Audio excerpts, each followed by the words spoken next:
ভুলটা পরিত্যাগ করতে রাজি আছেন ইনশাআল্লাহ? আমি নিজেও বহুত ভুলের ভিতরে ছিলাম, যখন কোরআন হাদিস পড়ি আর আসাতেজা কেরাম উস্তাদদের কাছ থেকে শুনেছি এক একটা করে, আমার বিগত ভুলগুলো আমি ছেড়ে দিতে বাধ্য হয়েছি। কারণ এটা পূর্বে থেকে কিভাবে আমাদের কাছে আসছে সেই ইতিহাস, লম্বা ইতিহাস, তা বলতে যাব না।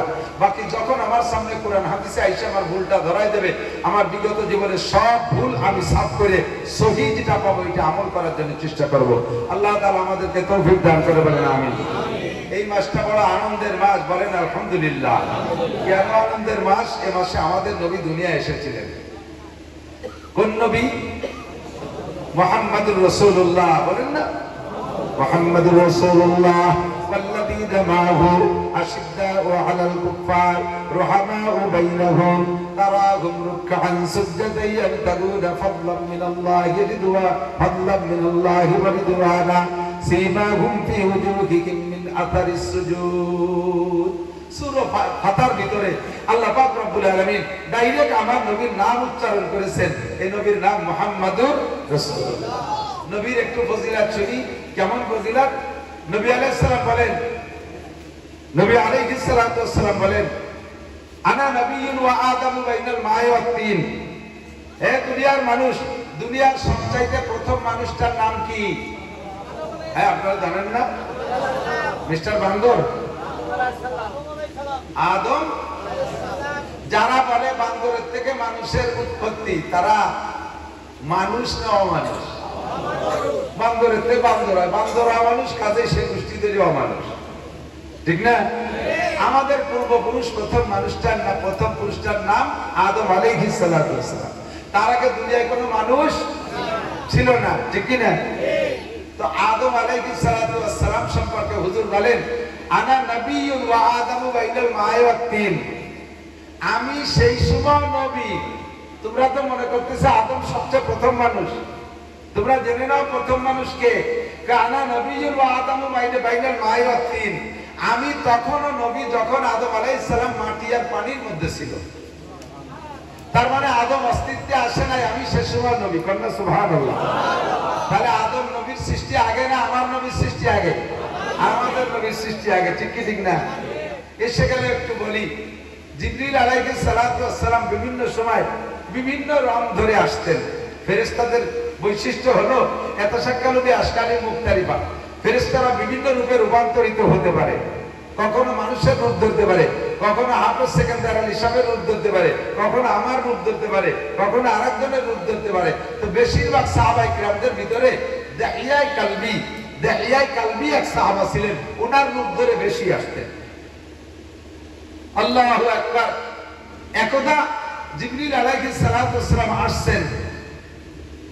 ফাতেমা রাদিয়াল্লাহু তাআলা আনহা জিবরিল আলাইহিস সালামকে দেখে চিনে ফেলেছে। তো চিনে সম্বোধন করছে, সালাম দিয়ে বলছে, আসসালামু আলাইকুম চাচা, ছোট চাচা কেমন আছেন? ছোট কাকা, আমাদের গোপালগঞ্জ, আমাদের এলাকায় কি কয়? দুদু জান। দুদু কেমন আছো? তো জিবরিল আলাইহিস সালামকে বলছেন, দুদু কেমন আছেন? তো দুদু তো বাপের ছোট ভাই, দুদু ভাই। বড় হলি তো চাচা, বড় কাকা, মাঝি কাকা, ঝাঁঝি কাকা, ছোট হলি দুদু ভাই। তো ছোট কাকা আর দুদু ভাই যখন সম্বোধন করছে, জবাব দিয়ে জিবরিল আলাইহিস সালামের মুখটা একটু বেজার ভাব। হুজুরের কাছে গেছেন জিবরাইল, হুজুর বলছেন, জিবরাইল আজকে কি কোনো অ্যাক্সিডেন্ট হয়েছে নাকি যে আপনার মুখ মলিন ভাব? তো জিবরিল পরিষ্কারবাদী, উনি বললেন, না তেমন কিছু না, ফাতেমা আমারে ছোট কাকা কইছে।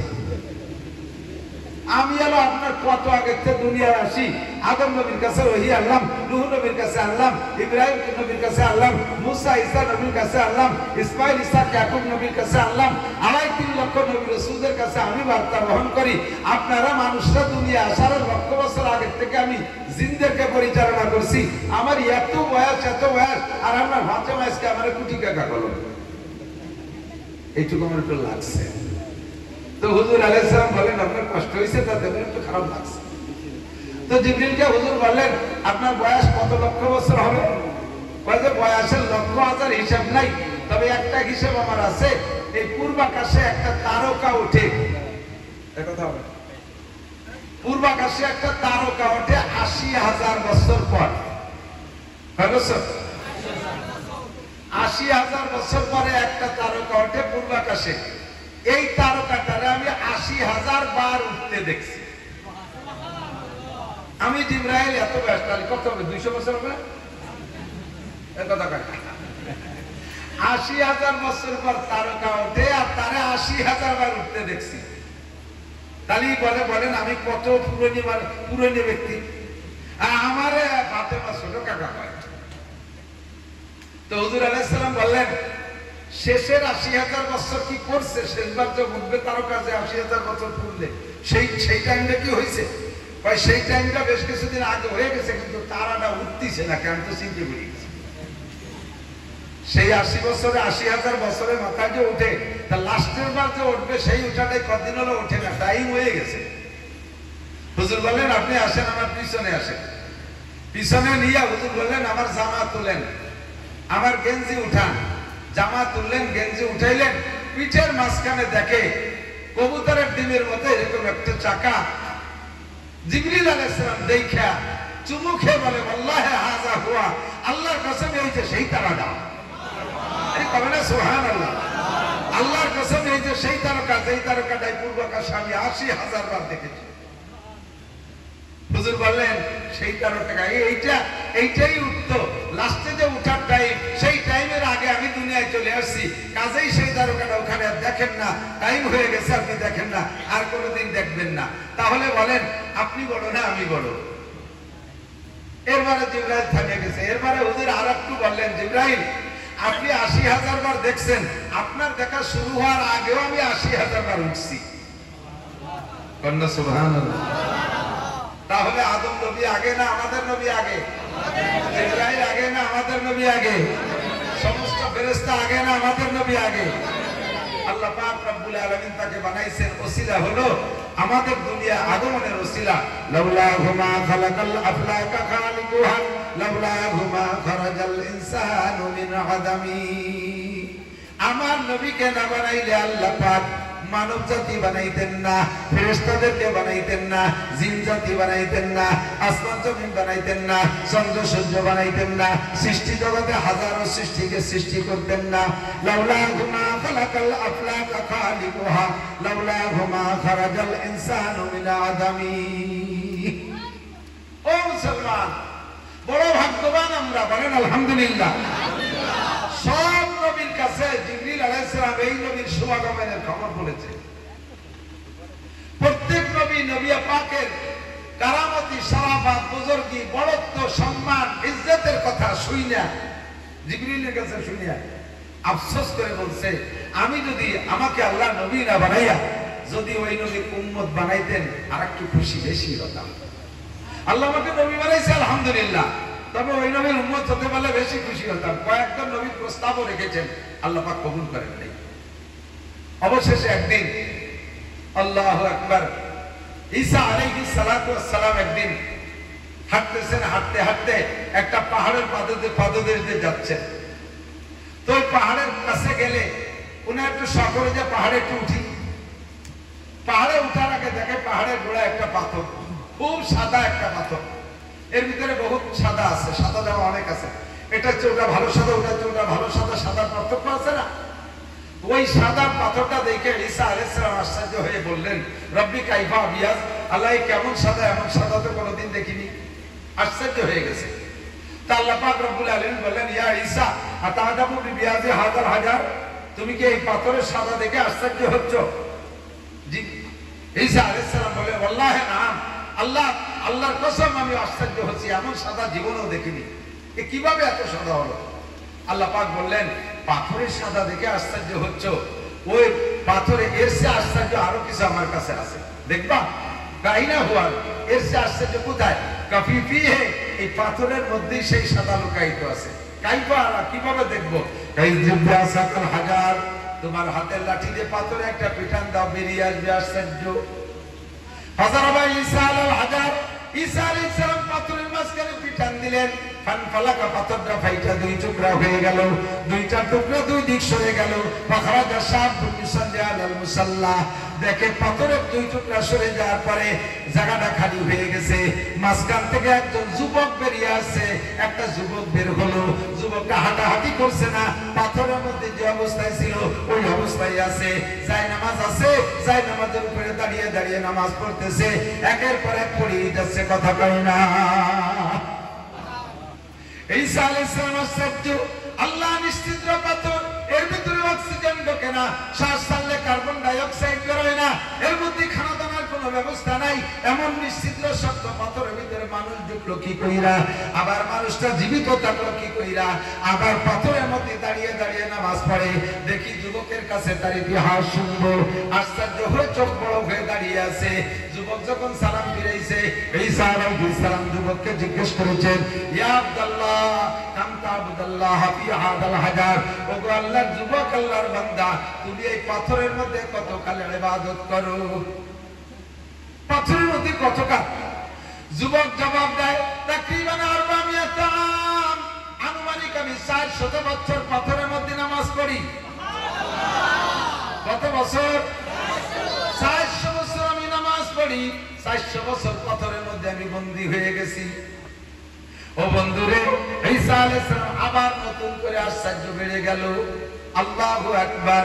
আরে আমি নামাজ পড়ি, কিরাতটা সুন্দর পড়ি, ইমাম সাহেব কণ্ঠ ভালো, কিরাতের ভিতরে আমার রিয়া আসে, আমার কিরাত সুন্দর শুনে মুসল্লিরা সাবাস দেবে, বাহাবা দেবে। আমি মুসল্লি চরমনায় যাইয়া পাগড়ি পরে আসছি, এখন সব জায়গা পাগড়ি পরে ঘুরি, মানুষে আমার পাগড়ি থেকে প্রশংসা করবে। আমি মসজিদের ভালো কাজ করে দিছি, টাইলস দিয়ে দিছি, রাস্তাঘাটে চার দোকানে বসে গল্প মারি, এই মসজিদের সব টাইলস আমি দিয়ে দিছি যাতে মানুষে আমার প্রশংসা করে। নামাজটা সুন্দর করে পড়ি যাতে মানুষে আমার প্রশংসা করে। আমি তিলাওয়াত সুন্দর করে পড়ি যাতে মানুষে আমার প্রশংসা করে। মানুষের কাছ থেকে প্রশংসা পাওয়ার লোভ করলে ওই ইবাদতে 5 পয়সারও নেকি থাকে না। এই যুবক পাথরের মধ্যে ইবাদত করেছে, তার নামাজ কেউ দেখে নাই, তার রুকু কেউ দেখে নাই, তার সিজদা কেউ দেখে নাই, তার পাগড়ি কেউ দেখে নাই, তার কোনো কিছু কেউ দেখে নাই, দেখছে একমাত্র জোরে বলেন কে? তাহলে এই যুবকের ইবাদতের মধ্যে কোনো ভেজাল নাই, একেবারে নির্ভেজাল ইখলাসের সাথে ইবাদত, তাও করছে 400 বছর। ঈসা আলাইহিস সালাম আশ্চর্য হয়ে বলেন, ও যুবক, মা ওয়াজাদতা ফি হাযাল হাজার বিইবাদাতিক, তুমি 400 বছর ইবাদত করে পাথরের মধ্যে কি পেয়েছো? আল্লাহ তোমারে নগদে কি দিয়েছে? যুবক বলে, ওয়াজাদতু শাইআন, আমার যুবক আমার দিক তাকাও, তুমিও ইবাদত করো, আল্লাহ তোমারে দেবে। আল্লাহ শুধু ওই যুবকের আল্লাহ না, আল্লাহ আমাদেরও আল্লাহ। কথা বলেন ঠিক না? আল্লাহ আমাদেরও আল্লাহ। বরঞ্চ এই যুবক ঈসা নবীর জামানার যুবক হইলে, আর তুমি হইলে মুহাম্মদুর রাসূলুল্লাহর জামানার যুবক, এই নবীর উম্মত, ওই যুবকের চাইতে যুবক এই জামানার যুবকের দাম 1000 গুণ বেশি।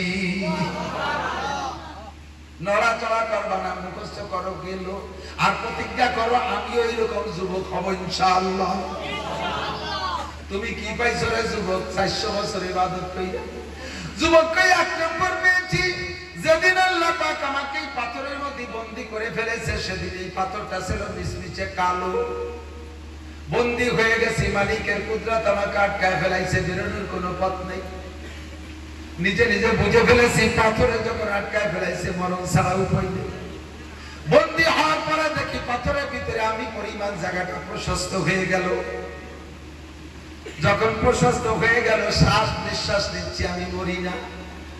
চিন্তা করলাম জায়গাও যখন পাইলাম, মরতেছিও না, বেকার বসে থাকবো কেন, ইবাদত শুরু করে দিই। যখন ইবাদতের প্রস্তুতি নিয়েছি, কে যেন আমার একখান যায় নামাজ পাথরের মধ্যে দিয়ে গেল।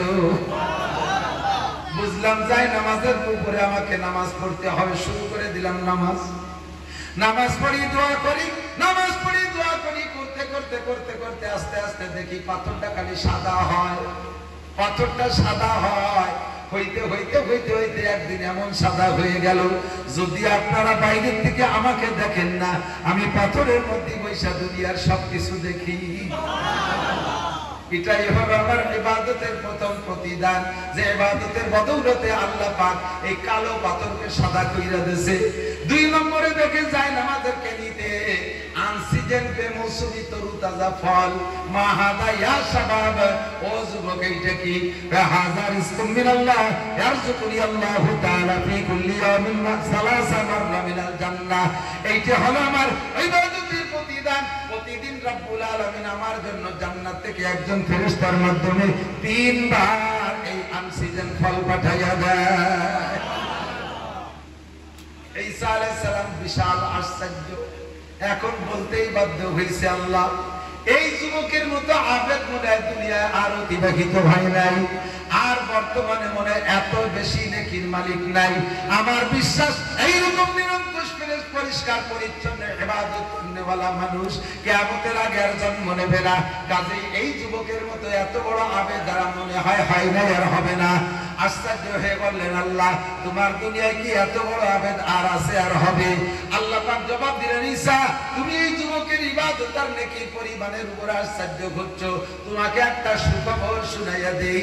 তোমার পরে মিন বাদিকা ইসমুহু আহমদ, তোমার পরে একজন নবী আসবে, সেই নবীর নাম হবে আহমদ মুহাম্মদুর রাসূলুল্লাহ সাল্লাল্লাহু আলাইহি ওয়াসাল্লাম।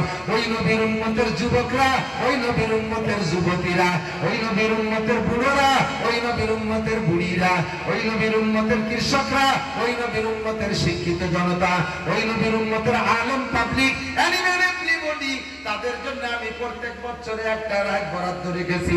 রাতটার নাম হলো লাইলাতুল কদর।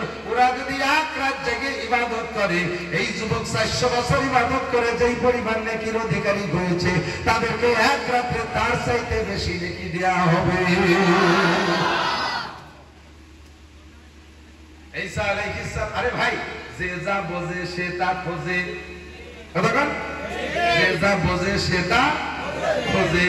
আপনি বিড়ির মজা বোঝেন, বিড়ি কোন জায়গা আছে সে জায়গা খোঁজেন। আমারে 1 লাখ টাকা দিয়ে যদি কোন হুজুর স্টেজে বসে একটা বিড়ি খান 1 লাখ টাকা দেব সম্ভব? বিড়ি আমি এই জায়গায় এক টান দেওয়ার সাথে সাথে সারা পৃথিবীতে বিড়ি চলে যাবে। এটা কিন্তু টাওয়ার আলাদা, এরা ইউটিউবের মাধ্যমে সারা দুনিয়া পৌঁছে দেবে নাসির হুজুর বিড়ি খায়। এমনি ওরা যে থাম্বনেল দেয় মাঝে মাঝে, তা দেখলেই লজ্জা করে। আর যদি একটা মারিয়ে দেয় ছবি সহ পাঠায় দেবে বিড়ি, আমি বাড়ি যাওয়ার আগে বিড়ি বাড়ি চলে যাবে। আমি ওর মজা বুঝি না, বিড়ি আমি খুঁজি না। সাহাবায়ে কিরাম নেকির মজা বুঝে, নেকি কোন জায়গা আছে সেই জায়গা খোঁজে। তাবিঈনরা নেকির মজা বুঝেছে, নেকি কোন জায়গা আছে সে জায়গা খুঁজেছে। নবী রাসূলরা নেকির মজা বুঝেছে, নেকি কোন জায়গা আছে খুঁজেছে। সঙ্গে সঙ্গে ঈসা আলাইহিস সালাতু ওয়াস সালাম এই যুবকের নেকিতে এবং আল্লাহ পাকের দেয় ভবিষ্যৎবাণীতে আশ্চর্য হইয়া বলেন, ও আল্লাহ তুমি কি আমারে আতাজআলুনি উম্মাতা যালিকান নবী, যেই নবীর উম্মতের এত এত পুরস্কার প্রতিদান, তাদের সামান্য ইবাদতে বস্তা ভরে নেকি দিবা। ও আল্লাহ আমার একটি সেই নবীর উম্মত বানানো যায়। আল্লাহ পাক খুদা দিয়ে বললেন, ইয়া ঈসা জাআলতুকা নাবিয়্যান ওয়া রাসূলা, তোমারে নবী বানাইছি, রাসূল বানাইছি। 3 দিন বয়সে জবান খুলে দে তোমার দ্বারা তোমার মায়ের সতীত্বের সাক্ষ্য দিয়েছি। দুলনার ভিতরে দুলন্ত অবস্থায় তোমার আগে কেউ কথা বলে নাই। ও ঈসা তোমাকে 3 দিন বয়সে ইনজিলের মতো বিশাল কিতাব দিয়েছি, তোমাকে 3 দিন বয়সে নবী এবং রাসূল বলে ঘোষণা দিয়েছি। এত কিছুতে তুমি খুশি হইতে পারলা না, এরপরে তুমি সেই নবীর উম্মত হইতে চাও কেন? ঈসা আলাইহিস সালাম বলেন, আল্লাহ যা তুমি দিয়েছো সব কিছুর উপরে আমি অসংখ্য শুকর আদায় করি, কিন্তু রব্বুল আলামিন আমার ইনজিলের ভিতরে কোন জায়গা লেখা নাই আমি ঈসা একবার আল্লাহ বললে 2 বার আল্লাহ বলার নেকি দিবা, 1 রাকাত নামাজ পড়লে 2 রাকাতের সওয়াব দিবা, 1 রাত ইবাদত করলে 2 রাত ইবাদতের নেকি দিবা। এমন ঘোষণা তুমি কোন জায়গা দাও নাই। তুমি আখেরি নবীর উম্মতের জন্য ঘোষণা দিয়েছো 1 রাত ইবাদত করলে এই যুবকের 400 বছরের চাইতে বেশি নেকি দিবা। এই জন্য সেই নেকির লোভে একটু সেই নবীর উম্মত হইতে চাই। আল্লাহ পাক জবাব দিলেন, ঈসা ওই নবীর উম্মত হওয়ার প্রস্তাব অনেকেই রেখেছে, আমি কাহারও দোয়া কবুল করি নাই। তোমার যেহেতু জন্মসূত্রে বাপ ছাড়া দুনিয়ায় পাঠিয়েছি, তুমি জন্মগত এতিম, তোমার বাপ নাই, তোমার মায়ের স্বামী নাই, তুমি জন্মসূত্রে এতিম। কাজেই তোমার দোয়াটা কবুল করা হলো, ফাতাকাব্বালতু দুআক, তোমার দোয়া কবুল করলাম, তোমাকে সেই নবীর উম্মত বানানো হবে। এই যুবক মানাবুদ ওয়া তাকাযায় মানাবুদ লুৎফে তুনা গুপ্তায়ে মামি শানু আদমি আদাদাইবা জম মুসলমান করদাই আয় খুদা কুরবা শাম ইহসা পর ইহসা করদাই। আরে ছিলাম না আল্লাহ বানাইছে, বানাইয়া মানুষটা বানাইয়া শিয়াল কুত্তা বানাইতে পারতেন। আল্লাহ তাআলা বানাইয়া সৃষ্টির শ্রেষ্ঠ জাতি মানুষ বানাইছে। মানুষ বানাইয়া হিন্দু বুদ্ধ খ্রিস্টানের ঘরে জন্ম দেয় নাই, মুসলমানের ঘরে জন্ম দিয়েছে, মুসলমানের মাধ্যমে পাঠিয়েছে। আরে মুসলমানের ঘরে পাঠাইয়া আবার অন্য নবীর উম্মত না বানাইয়া সেই শ্রেষ্ঠ নবীর উম্মত হিসেবে দুনিয়ায় পাঠাইছে। ও আমার প্রাণপ্রিয় চারমানিকরা, আমার গোপালগঞ্জের বন্ধু যুবকরা, পাগলামি করিস না, মস্তানি করিস না, এলোমেলো হইস না, আমার দিকে লক্ষ্য কর। কত বড় ফজিলত কিনায় জয় পেয়ে গেছো, যেই নবীর উম্মতের পরিচয় দেওয়ার কারণে কিয়ামতে আল্লাহ পাক রব্বুল আলামিন সমস্ত নবী রাসূলকে বাদ দিয়া এই নবীর উম্মতকে আগে জান্নাতের ফয়সালা কইরা তারপরে আল্লাহ অন্য নবীর সাথে কথা বলবে। এই ফজিলত তুমি নাচে পেয়ে গেছো। আই খোদা কুরবা সালাম ইহসান করে ইহসান করা দেয়। আল্লাহ আমার গলাটা তোমার রাস্তায় কাটায়াও দিয়ে যদি শহীদ হয়ে যায়, তোমার এই বিশাল অনুগ্রহের সকল আদায় শেষ হবে না। ঠিক কি না? ওই নবী এসেছিলেন এই মাসে, আপনারা খুশি না বেজার? জোর হলো না? আরো জোরে বলেন আলহামদুলিল্লাহ। আমরা সেই নবীর উম্মত, বলেন আলহামদুলিল্লাহ। নবী এই মাসে এসেছিলেন। অধিকাংশ ঐতিহাসিকদের মত হলো ৮ই রবিউল আউয়াল এসেছিলেন। হুজুরের জন্ম রবিউল আউয়াল মাসের ৮ তারিখ। ১০০ জন পূর্বের ঐতিহাসিকদের ভিতরে ৯৮ জনের মতামত হলো নবীর জন্ম ৮ই রবিউল আউয়াল, আর মৃত্যু হয়েছে ১২ই রবিউল আউয়াল। এ ব্যাপারে কাহারও কোনো সন্দেহ নাই। আমার কথা বিশ্বাস না করলে আগামীকাল গোপালগঞ্জে কওমি লাইব্রেরিতে আছে সিরাতে মুস্তাফা নামক একটা কিতাব। উপমহাদেশের সবচাইতে বড় ঐতিহাসিকদের ভিতরে আল্লামা ইদ্রিস কান্দলবী রাহমাতুল্লাহ আলাইহি, উনি কিতাবটা লিখেছেন। অনেক কিতাবের হাওলা দিয়ে, রেফারেন্স দিয়ে প্রমাণ করেছেন নবী পাকের জন্ম ৮ই রবিউল আউয়াল আর মৃত্যু ১২ই রবিউল আউয়ালের মধ্যে কোনো সন্দেহ নাই। জন্ম রবিউল আউয়াল মাসে, এর মধ্যে মাসের মধ্যে সন্দেহ নাই। ১২ সোমবার, এর মধ্যে কোনো সন্দেহ নাই। সময়টা ছিল শবে সাদেকের সময়ের মধ্যে কোনো সন্দেহ নাই। কিন্তু তারিখের ভিতরে গড়বড় বাইধা গেছে। কেন? এত বড় নবীর জন্ম তারিখ নিয়ে গড়বড়। আপনারা হুজুররা খালি মতানৈক্য করেন, তাই গড়বড় বাঁধাইছেন। আসলে এত বড় নবীর জন্ম তারিখের মধ্যে গড়বড় হওয়ার কথা না। বন্ধুরে, এই নবী যে এত বড় নবী হবে, যে ঘরে জন্ম নিয়েছে সেই ঘরের কেউ তা জানতো না। কথা না? তা কি জানতেন? হুজুরের মা জানতেন না যে আমার সন্তান মুহাম্মদ নবী হবে। হুজুরের আব্বা তো আগেই মারা গেছে। হুজুরের দাদা খাজা আব্দুল মুত্তালিবও জানতেন না। হুজুরের চাচা খাজা আবু তালেবও জানতেন না। কেউ জানে না যে এই ছেলেটা নবী হবে, এই ছেলেটা এত বড় হবে। কাজেই তার জন্ম তারিখ ঠিক রেখে ভাই ঠিক করে আমরা মনে রাখি, এইটা কেউই বেরেনে আসে নাই। আজ থেকে ১৫০০ বছর আগে দুনিয়ার লেখাপড়া শিক্ষা দীক্ষার অবস্থা কি ছিল? মক্কার ওই এলাকার ওই সময়টাকে বলা হতো আইয়ামে জাহেলিয়া। চরম বর্বরতা। বর্বরতা বলার মানে কি, সে বর্বর বলে শেষ করতে পারবো না। মেয়ে সন্তান, কন্যা সন্তান হইলে বাপের ইজ্জত যায় মনে করিয়া জীবিত সন্তানকে কবর খুঁজে দাফন করে দিয়ে দিত। আমাদের ভিতরে কেউ কি আছেন ঠিক টাকা? আমরা ওই পাশালারা, মানিয়ার বিরোধীর ওই পাশালারা আপনাকে কিন্তু জন্মের ভয় পাই। ওই বাচ্চার থেকে কেউ রে শুয়ে কথা কইনি। ওই বাচ্চার কেউ যদি যায় তাহলে ওই বাচ্চাতে শুয়ে কথা কইনি যে গোপালগঞ্জ যা লাগবে সরমানিক জানালে কি নিতে। এই উশৃঙ্খল বিশৃঙ্খল পার্টির যারাই আছেন, এমন কি কেউ আছেন যে একটা মেয়ে সন্তান, কন্যা সন্তান অনাকাঙ্ক্ষিত আপনার পছন্দ হয় নাই, জন্ম হয়ে গেছে, তারে নষ্ট করার জন্য বিভিন্ন প্রকার তদবির চালাইছেন, ওষুধপাতি খাওয়া খাই বহু কিছু করছেন, তারপরে তা ঠেয়া ঠিকারি না ওই গেছে। তা হয়েছে, তাও এমন হয়েছে নাকটা বুসা, কান ভাজা পিঠের মতো কুড়া, চোখ চায় একদিক দেহে একদিক, একেবারে কাউসার মতো কালা। রাগ করিয়া এই বাচ্চাটারে তার মারেন পিঠেতে পারেন, কিন্তু বাচ্চাটারে কি তাজা মাটিতে তুলতে পারবেন? কেউ আছেন? আছেন? কেউ আছেন? এত বড় মূর্খ, এত বড় জাহেল আর বর্বরের যুগের মানুষ না, ওই সময়কার মানুষের বলছি। যারা হজে গেছেন তারা চেনেন কি চেনেন না আমি জানি না।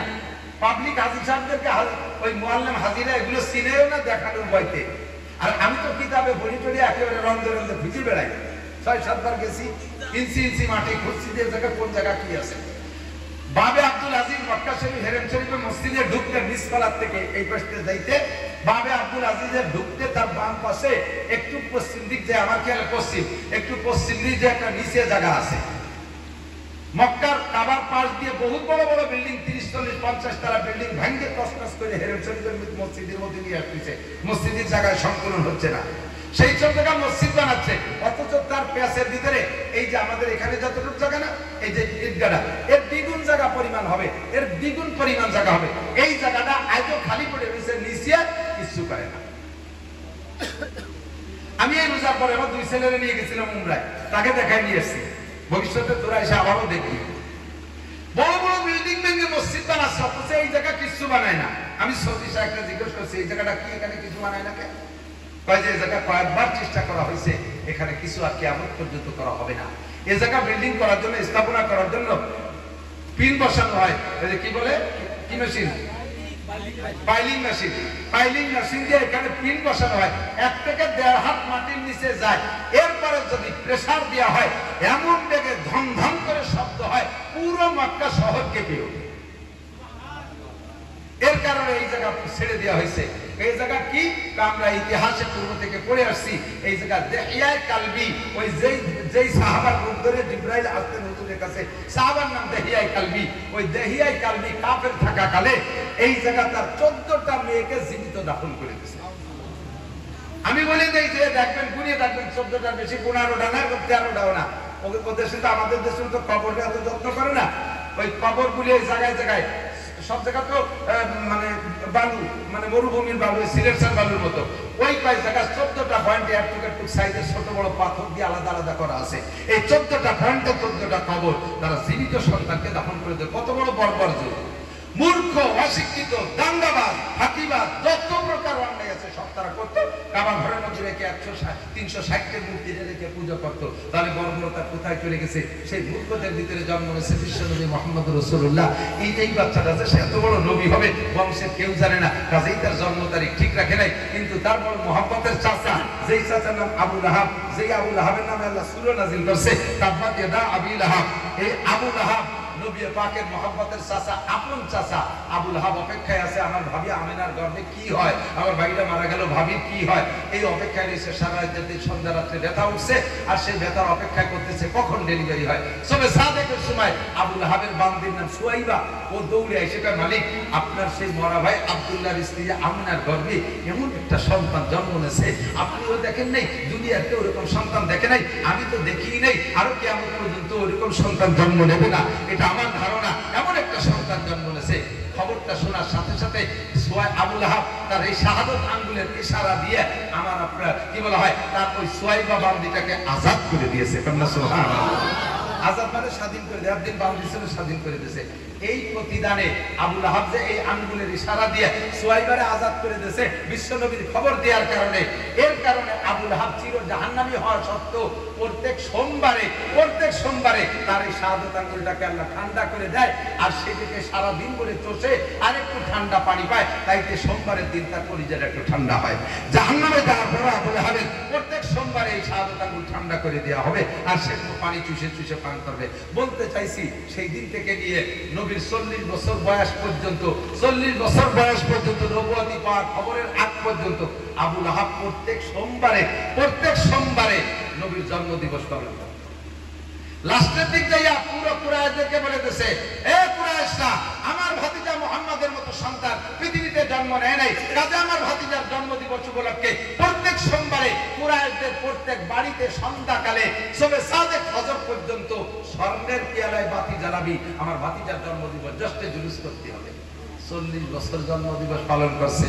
যেই লোকটা সবচেয়ে বেশি তার নাম আবু লাহাব নাম কি একটু মস্ত করেন কি নাম আবু লাহাব কি রাদিয়াল্লাহু তাআলা নু আবু লাহাব কি সাহাবা আবু লাহাব জান্নাতি আবু লাহাব মুসলমান আবু লাহাব মুমিন জোরে বলেন কি কাফের একটু বলেন কি আবু লাহাব কি আবু লাহাব জাহান্নামী বলেন কি জাহান্নামী এই আবু লাহাব কাফের 40 বছর নবীর জন্ম দিবস পালন করে আসছে সোমবারে তারিখ মনে নাই সোমবারে জন্ম দিবস পালন করছে নবী যখন 40তম বছর নবুয়তি পাইয়া যাইয়া আবু লাহাবকে ডেকে কয় কাগাজান পড়ে লা ইলাহা ইল্লাল্লাহ মুহাম্মাদুর রাসূলুল্লাহ এই কলেমার দাওয়াত দিয়েছে আবু লাহাব লা তাব্বাল্লাকা ইয়া কাসিস আলী হাদা দাওয়াতানা ধ্বংস হয়ে যা কপাল পোড়া বলে 40টা বছর বলে কায় করে রাখছি এত ভালোবাসি 40 বছর তো জন্মদিবস পালন করছি সামনের দেয়ালে বাতি জ্বালাইছি তোর চাইতে আমার নিজের সন্তানকে এত ভালোবাসি নাই তোরে যত ভালোবাসি আজকে তুই বাধ্যতার ধর্মের মুখে চুনকালি দিয়া নতুন ধর্মের কলেমার দাওয়াত দিচ্ছিস তুই তো কপাল পোড়া ধ্বংস হয়ে যা এই বলে নবী পাককে ভৎসনা দিল বদদুয়া দিল সঙ্গে সঙ্গে আল্লাহ পাক সূরা লাহাব নাযিল করে দিয়ে কয় তাব্বাত ইয়াদা আবি লাহাব ওয়া তাব্বা মা আগনা আনহু মালুহু ওয়া মা কাসাব আমার মুহাম্মদ ধ্বংস হবে না আমার মুহাম্মদ ধ্বংস হবে না ধ্বংস হবে আবু লাহাবের দুই জাহান তুই একবার বদদুয়া করেছিস আমার নবীকে আর তোর নামে বদদুয়া চলবে ডেইলি লক্ষ লক্ষ বার ও ভাই আমার প্রাণপ্রিয় বন্ধুরা গোপালগঞ্জবাসী সাক্ষী দাও সারা পৃথিবীতে 800 কোটি মানুষের ভিতরে 200 কোটি আছে মুসলমান 200 কোটি মানুষের ভিতরে ফেলায় ছাড়াইয়া 10 কোটি মানুষ তো ডেইলি নামাজ পড়ে কমপক্ষে বলগন 10 কোটি মানুষের ভিতরে লাখখানিক মানুষ তো কমপক্ষে তাবাতে বছর তো পড়েই সারা পৃথিবী জুড়ে তাহলে ওই একবার নবীকে বদদুয়া দিছে আর ডেইলি আমরা তাবাতে এটা শুরু করে লাখ লক্ষ লক্ষ মানুষের নামে বদদুয়া পাঠাই এই আবু লাহাব নবীর জন্মদিবস পালন করছে নবী কলেমা নবী নবুয়তি পার করে সাহাবায়ে কেরামকে কলেমা পড়ানোর পরে আর কোন সাহাবা জন্মদিবস পালন করে নাই কোন সাহাবা জন্মদিবস পালন করে নাই এবার আমি শেষ ফিনিশিং বলে দেই দোস্ত ধরে নেন নবীর জন্মদিবস 8 তারিখ নয় 12ই রবিউল আউয়াল যেটা আমাদের কাছে প্রসিদ্ধ কথা কি বোঝা যাচ্ছে ভুল থাকলে ভেঙে নিয়ে যাবেন 8ই রবিউল বাদ দিলাম 12ই রবিউল ফিরে ঘুরায় চলে আসলাম ধরে নেন 12ই রবিউল আউয়াল নবীর জন্ম তারিখ তো 12ই রবিউল আউয়াল নবীর জন্ম তারিখ আর নবীর মৃত্যু তারিখও কত কতক্ষণ কয় তারিখ 12ই রবিউল আউয়াল এবার এই দুইটা একই দিনে 12ই রবিউল আউয়াল দুইটা প্রতিদ্বন্দ্বী হয়ে গেছে জন্ম দিবসের ঈদ আর মৃত্যু দিবসের শোক কথা বলেন ঠিক কি ঠিক না এখন আপনি কোনটা পালন করবেন আবার একটু বুঝে নেন আপনার একটা সন্তান আপনার জীবনের প্রথম সন্তান একেবারে চাঁদের মতো ফুটফুটে একটা বাচ্চা জন্ম নিয়েছে নাক টিপটের মতো ঠোঁট দুটে পানপন কিছু খায় না আলতা মাখায় না কেমন যদি একেবারে লাল টকটকে এরপরে তার আঙ্গুলগুলো সেরকম কপালটা সেরকম ফুটফুটে চাঁদের মতো সন্তান ছেলেটা পাই আপনি আনন্দিত আপনার পয়সা আছে ছেলেটা আপনি ধনী মানুষ এই ছেলের উপলক্ষে বর্তমান বাংলাদেশের সিস্টেম অনুযায়ী তার জন্মদিবস পালন করে না কেক কাটাকাটি করে না করছেন কতদিন করছেন 24 বছর পর্যন্ত করছেন এই ছেলেটা জন্ম নিয়েছিল জানুয়ারি মাসের 1 তারিখ জানুয়ারি মাসের 1 তারিখ এই জানুয়ারি মাসের 1 তারিখ প্রত্যেক বছর আসলে আপনি কেক কাটেন 24 বছর বয়সের যুবক সবেমাত্র লেখাপড়া শেষ করে সচিবালয়ে চাকরি পেয়ে গেছে সচিবালয়ে চাকরি পেয়ে গেছে চাকরিও পাইছে সে 1 জানুয়ারি চাকরিও তার যেদিন জন্ম তার সেদিন ডবল খুশিতে কেক কাটাকাটি আনন্দের আর শেষ নেই 1 বছর যাইতে না যাইতে 25 বছর বয়সে দাঙ্গা হাঙ্গামা গন্ডগোল ফাসাদ লাগিয়া ওই ছেলেটা সচিবালয় মৃত্যুবরণ করেছে 1 জানুয়ারি তার মৃত্যু হয়ে গেছে জন্ম হয়েছে 25 বছর আগে 1 জানুয়ারি 25টা বছর কেক কাটছেন আর আনন্দ করছেন এই 25 বছরের মাথায় আইসা ওই ছেলেটা 1 জানুয়ারি ইন্তেকাল করলো এখন থেকে প্রত্যেক বছর কি আপনি ওই ছেলে উপলক্ষে আনন্দের কেক কাটবেন না মৃত্যুর শোক করবেন কথা কি বুঝছেন আপনি আর কি আর আনন্দ আছে ছেলে জন্ম নিতে যে পরিমাণ খুশি হয়েছিলেন মৃত্যুতে তার চেয়ে বেশি অখুশি হয়ে গেছেন এখন আর জন্ম দিবসের আনন্দের কেক কাটাকাটি থাকে না এখন শোক হয় 12ই রবিউল আউয়াল নবী জন্ম নিয়েছিলেন সে খুশিতে আমরা ছিলাম 63 বছর আনন্দিত ছিলাম কিন্তু 12ই রবিউল আউয়াল নবীর ইন্তেকাল করে আমাদের সেই আনন্দকে শেষ করে দিয়ে এতিম করে চলে গেছে শোকের বস্তা শোকের পাহাড় আমাদের মাথার পর চেপে দিয়ে চলে গেছে কাজেই নবীর ইন্তেকালের পর থেকে আর কোনোদিন 12ই রবিউল আউয়াল আমাদের ঈদ আর আনন্দ উদযাপন করা এটা নবীর মৃত্যু নিয়ে ঠাট্টা করা নবীর সাথে বেয়াদবি করা ছাড়া কিছুই না কথা বলতে কি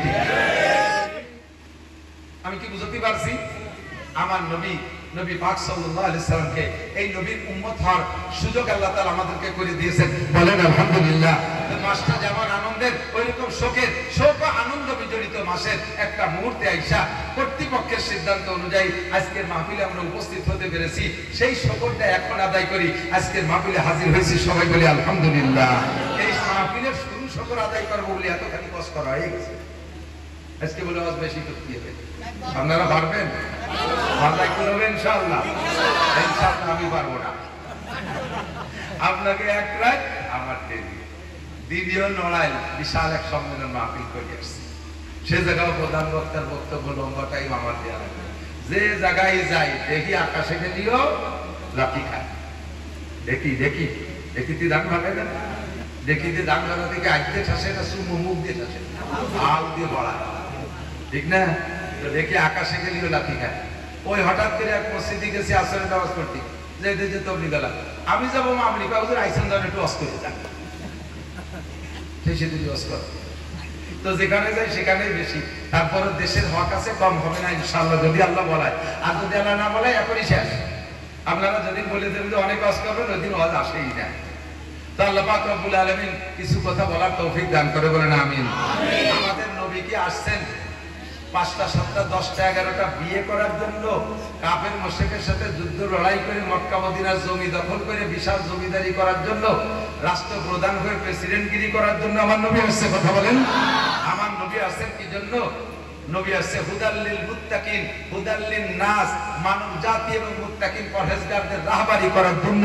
নবী আসছেন রাহমাতুল লিল আলামিন, গোটা জাহানের রহমত স্বরূপ এসেছেন। কথা বলুন ঠিক কি ঠিক না? আমার নবী আসছে মানুষ অমানুষকে মানুষ, আরে যদি খেয়াল হবে না, আর নবী আসছেন অমানুষকে মানুষ বানানোর জন্য। কথাগান জাহান্নামীকে জান্নাতি বানানোর জন্য, কপাল পোড়াকে কপাল জোড়ানোর জন্য, বেঈমানকে ইমানদার বানানোর জন্য। আল্লাহ